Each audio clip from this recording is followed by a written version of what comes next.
Hello students, myself doctor Shilpi Jaiswal. आज हम लोग जिस टॉपिक पर डिस्कस करेंगे वो बहुत ही इम्पॉर्टेंट टॉपिक है, जिसे कि हम भारतीय संविधान सभा कहते हैं।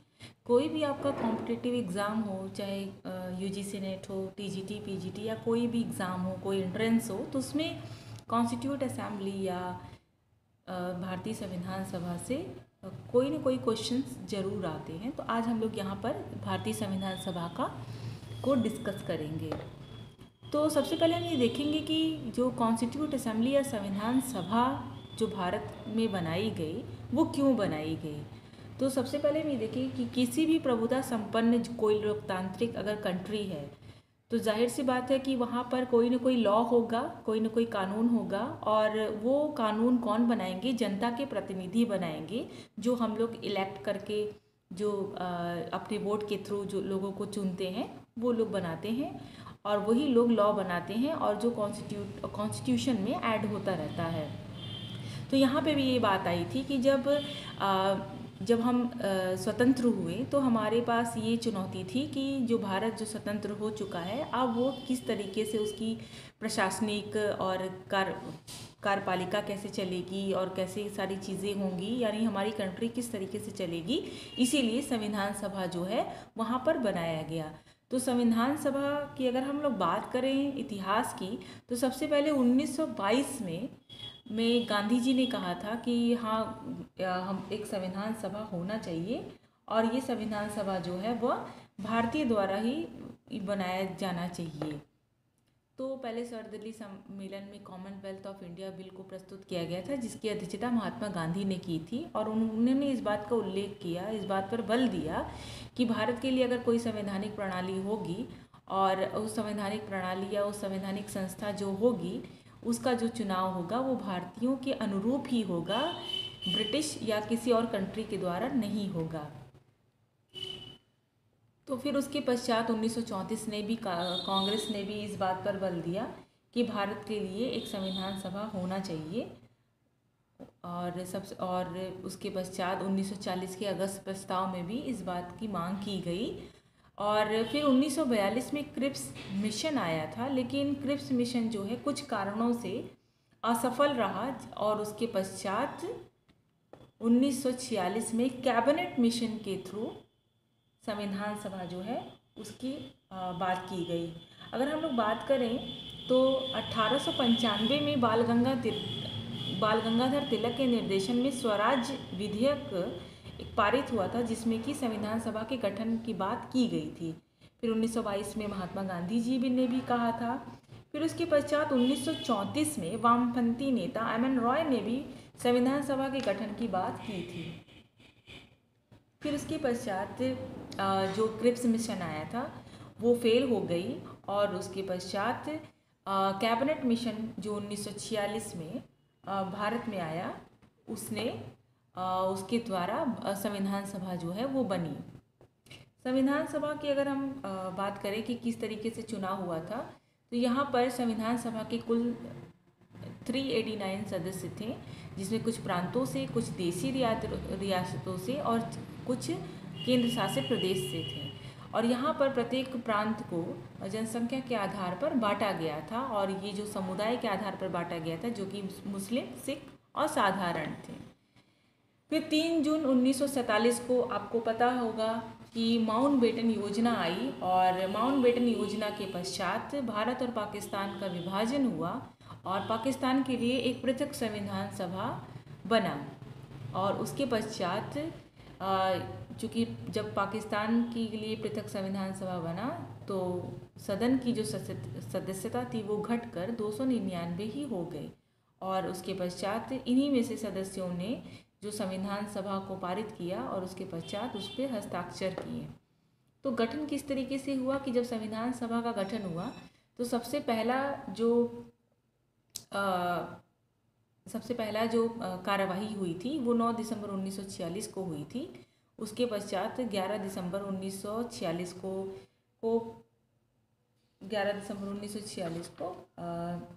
डॉक्टर राजेंद्र प्रसाद को भारतीय संविधान सभा का स्थायी सदस्य चुना गया।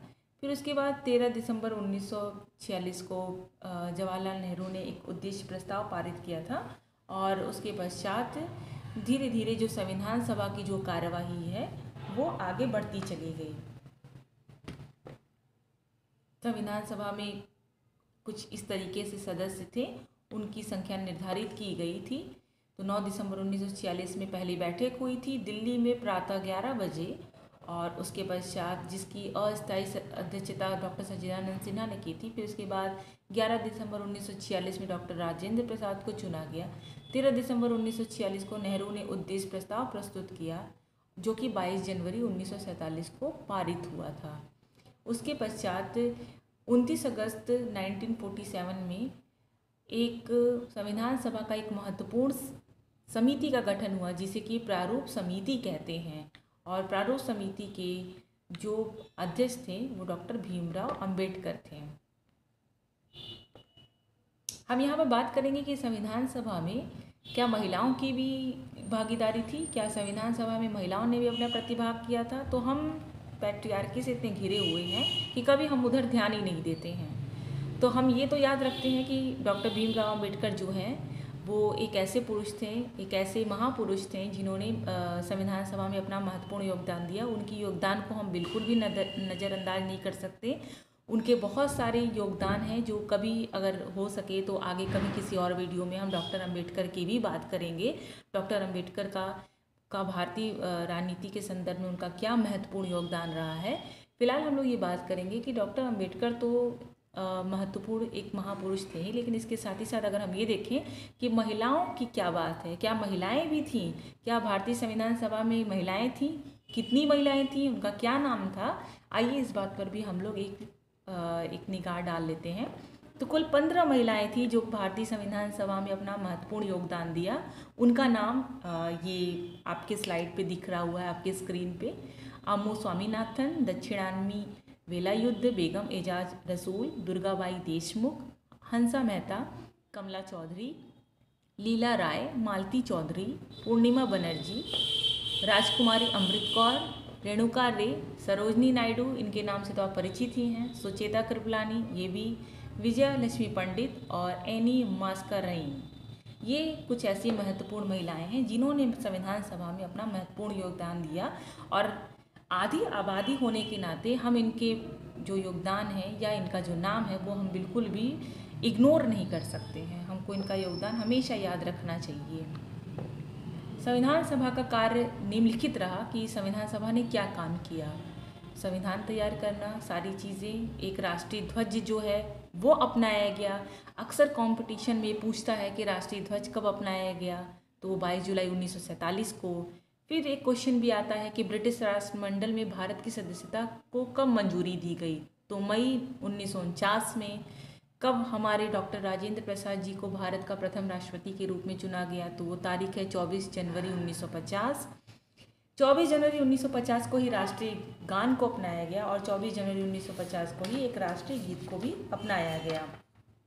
ये कुछ महत्वपूर्ण डेट है जो कि आपको याद रखने चाहिए।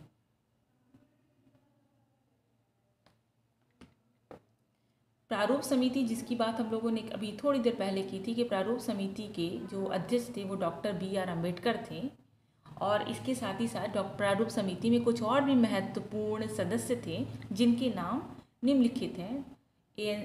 N गोपाल स्वामी अयंगर, अल्लादी कृष्णा स्वामी, KM मुंशी, मोहम्मद सदाउल्ला, BL मित्तर। इनके पश्चात N माधवन राव को नियुक्त किया गया और DP खेतान। इनकी मृत्यु के पश्चात T कृष्णमाचारी को सदस्य बनाया गया।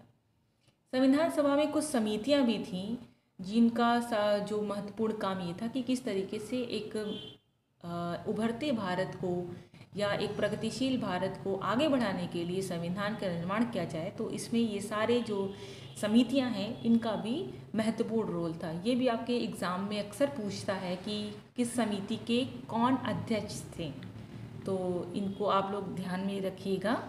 फिर इसके पश्चात हम ये देखेंगे कि संविधान निर्माण जो है वो 2 वर्ष 11 महीने 18 दिन में पूरे हुए, लगभग 64 लाख रुपए खर्च हुए और इसके पश्चात जो लास्ट में जो हमारा कॉन्स्टिट्यूशन बना उसमें 395 अनुच्छेद और 8 अनुसूचियाँ थीं। वर्तमान समय में 12 अनुसूचियाँ हैं और ये 12 अनुसूचियाँ क्या हैं, हम कभी इस पर और चर्चा कर लेंगे। और वो अनुसूचियाँ जो 12 हैं वो पूरा इम्पॉर्टेंट है और वो अक्सर कभी ना कभी एग्ज़ाम में पूछता ही रहता है। फिर इसके बाद जो इसकी कार्यवाही थी संविधान सभा की, लोकतांत्रिक थी, सबके वाद विवाद के पश्चात पूरी प्रक्रिया पूरी हुई और 26 नवंबर 1949 को ये लागू कर दिया गया। और कुछ ऐसे अनुच्छेद थे जो कि संविधान 26 नवंबर 1949 को ही लागू किया गया था, जो कि 26 नवंबर 1949 को ही आपका संविधान एक अंगीकृत, एकीकृत और अधिनियमित किया गया था। इसीलिए इसे विधि दिवस के रूप में भी मनाया जाता है। तो 26 नवंबर 1949 को कौन कौन से अनुच्छेद लागू हुए थे, तो वो अनुच्छेद हैं अनुच्छेद 5, 6, 7, 8, 9, अनुच्छेद 60, अनुच्छेद 324, अनुच्छेद 366, अनुच्छेद 367, अनुच्छेद 380, अनुच्छेद 391, अनुच्छेद 392, अनुच्छेद 393 और अनुच्छेद 394। और बाकी जितने अनुच्छेद थे वो 26 जनवरी 1950 को लागू कर दिया गया, जिसे कि संविधान की प्रवर्तन की तारीख भी कही जाती है। बैकग्राउंड अगर हम देखें कि उस समय जब भारतीय स्वतंत्रता आंदोलन चल रहा था और संविधान सभा की बात हो रही थी, तो उस समय ब्रिटेन के प्रधानमंत्री एटली थे। उन्होंने 3 सदस्यीय उच्च स्तरीय शिष्टमंडल भेजा। ये कैबिनेट मिशन के 3 सदस्य थे और ये कैबिनेट मिशन के जो 3 सदस्य थे वो थे lord Pethick Lawrence, sir Stafford Cripps और A.V. अलेक्जेंडर। ये तीनों यहाँ पर आए थे और इन तीनों के पास और यहाँ पर ये तीनों 24 मार्च 1946 में यहाँ पर आए और इन्होंने अपने प्रस्ताव को 16 मई 1946 को प्रस्तुत किया। इनका उद्देश्य क्या था, तो इनका दो मुख्य उद्देश्य था। पहला मुख्य उद्देश्य था कि भारतीय संविधान सभा का गठन करना और दूसरा था भारत का विभाजन। और उसके पश्चात संविधान सभा के सदस्यों का निर्वाचन जनता के द्वारा अप्रत्यक्ष रूप से होगा, क्योंकि उस समय संविधान सभा के सदस्यों का निर्वाचन प्रत्यक्ष रूप से नहीं हो सकता था, क्योंकि आपको पता है कि उस समय जो भारत की स्थिति थी वो काफ़ी विषम थी। लोगों के पास लोगों के सामने काफ़ी विषम परिस्थितियाँ थी कि वो खुलकर अपना वोट नहीं दे पाए। बहुत सारी समस्याएं थी उस समय, इसलिए यहाँ पर संविधान सभा के सदस्यों का जो निर्वाचन था वो अप्रत्यक्ष रूप से रखा गया था। संविधान सभा के एक सदस्य जो था वो 10 लाख की जनसंख्या पर चुना गया था और उसके पश्चात कुल 389 सदस्य होंगे, ये वहाँ पर बात हुई थी। बाद में जब माउंटबेटन योजना जो कि 3 जून 1947 में हुआ था, उसके पश्चात ये सदस्यों की संख्या कम हो गई थी। संविधान सभा का निर्वाचन आपको पता ही है जुलाई 1946 में हुआ था। ये सारे यहाँ पर स्थान थे और उसके पश्चात जगह जगह से जो लोग चुने गए थे, कौन कौन से दलों को कितना वोट मिला, वो ये रहा कि कांग्रेस को कितना मिला, मुस्लिम लीग को कितना मिला और बाकी जो पार्टियां थी उसको कितना मिला। तो यहाँ पर ये पूरा विवरण है। एक इम्पॉर्टेंट चीज़ कि जो भारतीय संविधान लिखा गया, जो बिल्कुल तैयार था, क्या उसको टाइप किया गया था? क्या उसको उस समय टाइपराइटर चलता था, क्या उससे टाइप किया जाता था? जी नहीं, बिल्कुल भी नहीं।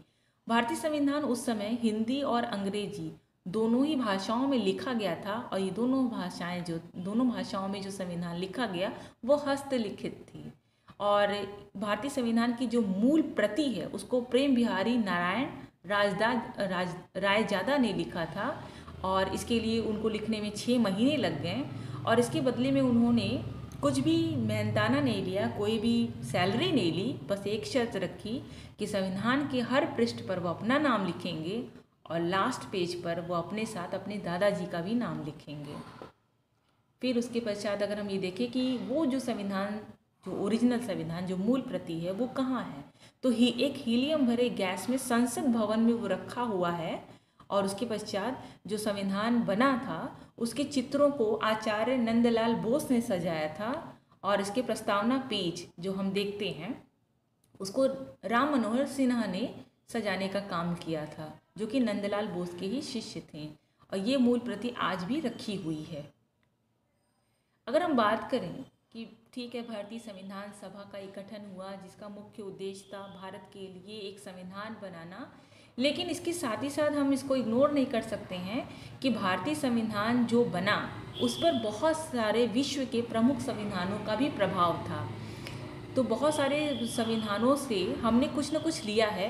हालांकि 1935 का भारतीय शासन अधिनियम जो है उससे हमने 250 या इस 250 अनुच्छेद ज्यों का त्यों या कुछ अमेंडमेंट के थ्रू हमने वैसे ही ले लिया।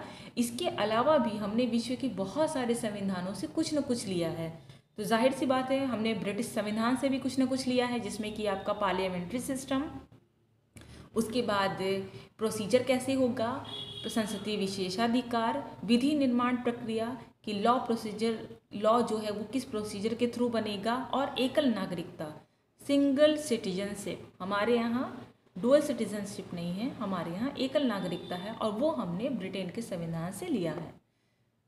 और अमेरिकी संविधान से भी हमने बहुत सारी चीज़ें ली हैं। जो हम लोग बात करते हैं मौलिक अधिकार, वो इतना इम्पॉर्टेंट है कि हम और आप अगर कुछ भी नहीं है, किसी पोजीशन पे भी नहीं है, तो भी हमारे पास एक राइट है, और जिसको कि फंडामेंटल राइट या मौलिक अधिकार कहते हैं, जो कि हमने अमेरिकी संविधान से लिया है। इसके अलावा हमने अमेरिकी संविधान से न्यायिक पुनरावलोकन, जुडिशियल रिव्यू, राष्ट्राध्यक्ष का निर्वाचन, इट्स मीन्स जो प्रेसिडेंट का इलेक्शन होगा वो, प्लस संघात्मक शासन प्रणाली, फेडरल सिस्टम, एक स्टेट और एक सेंट्रल में गवर्नमेंट जो इलेक्ट होते हैं वो, फिर सुप्रीम कोर्ट और हाई कोर्ट में किस तरीके से जजों को हटाया जाए, वो प्रक्रिया हमने वहाँ से ली है।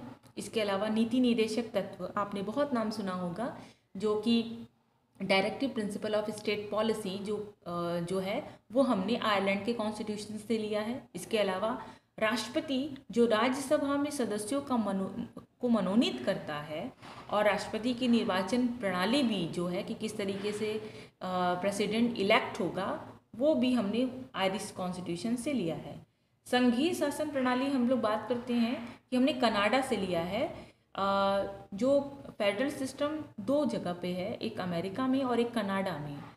तो हमने अमेरिका का जो का त्यो फेडरल सिस्टम नहीं लिया है, हमने कनाडा से लिया है। हम कभी फिर जब हम लोग बात करेंगे तो हम लोग देखेंगे कि कनाडा के फेडरल सिस्टम में और अमेरिका के फेडरल सिस्टम में क्या डिफरेंस है। लेकिन हमने इसी डिफरेंस के कारण हमने अमेरिका से ना लेकर हमने कनाडा से लिया है कि हमारा जो संघीय शासन प्रणाली है वो हमने कनाडा से ली है। गणतांत्रिक व्यवस्था वो हमने फ्रांसीसी संविधान से लिया है, और आपातिक उपबंध हमने जर्मनी के संविधान से लिया है। मौलिक अधिकार जान ही रहे हैं कि हमने लिया था, लेकिन इसके पश्चात हमने 42वें संवैधानिक संशोधन 1976 के द्वारा एक नया भाग जोड़ दिया है 4 जिसमें कि हमारे फंडामेंटल ड्यूटीज़ यानी कि मौलिक कर्तव्यों का भी उल्लेख किया गया है। भारत के संविधान में संशोधन किस तरीके से होगा, ये हमने दक्षिण अफ्रीका के संविधान से लिया है। निष्कर्ष के रूप में हम कह सकते हैं कि हमारे संविधान में बहुत सारी खूबियां हैं। यहाँ पर हम एक कोटेशन ऐड करेंगे कि B.R. अम्बेडकर जी ने कहा था कि अगर कभी भी हमारे संविधान में कुछ कमी दिखाई दे या कुछ हमें फॉल्ट लगे, तो इसका मतलब ये नहीं है कि हमारा संविधान खराब है। इसका मतलब ये है कि मानव जो प्रजाति है, मानव स्वभाव है, वही दुष्ट है। यानी कि हमारा संविधान बहुत ही अच्छा है, लेकिन संविधान अच्छा होने के साथ ही साथ एक महत्वपूर्ण बात ये भी है कि उस संविधान को कौन इम्प्लीमेंट कर रहा है, या उस संविधान की रक्षा कैसे हो रही है, या कोई भी हो, चाहे वो किसी पोजीशन पे हो या एक आम नागरिक हो, क्या वो अपने संविधान की रक्षा करते हैं, क्या वो अपने संविधान को प्रोटेक्ट करते हैं, क्या वो अपने संविधान की इज्जत रखते हैं। ये भी बहुत इम्पॉर्टेंट है। और दूसरा चीज़ कि हमारा संविधान बहुत ज़्यादा फ्लेक्सिबल भी नहीं है, बहुत ज़्यादा रिजिड भी नहीं है।